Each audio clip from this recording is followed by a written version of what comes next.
Bir keklik alırsa körpe bağlasın.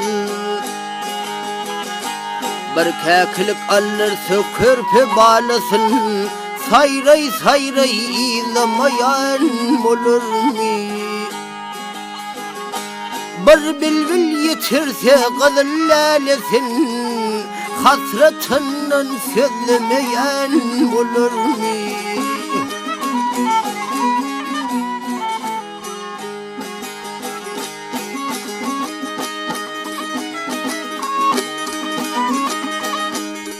Bale sesin dinler asıp kuluğun. Bale sesin dinler asıp kuluğun. Döke döke göz yaşına buluğun. Akmayı alırsa ellen köşevin. Bağrın bozup bozamayan bulur mu?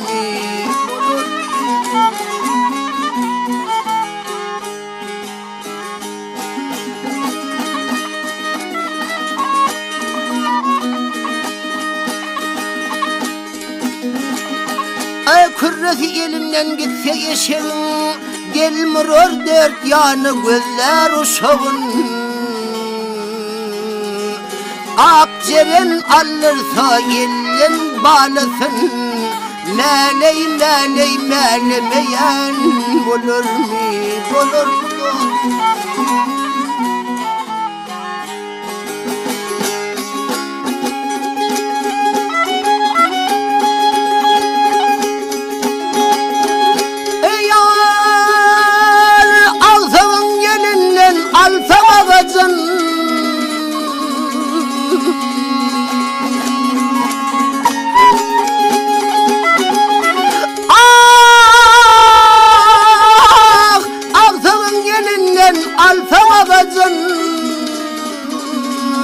Yaman derde kalır tapmadan ağzın.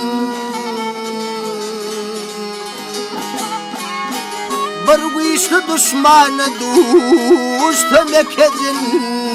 Zocuğunu gizlemeyen bulur mu?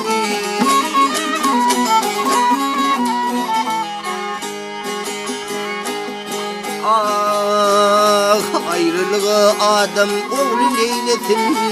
Kim kalır görmeyin azal hiletin. Mağtum kuluk hayvan bilse bağlasın. Anfan bağrın dulamayan bulur mu?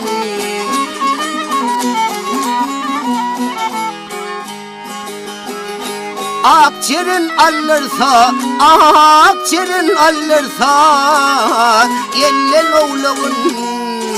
Meley meley meley meley melemeyen bulur mu?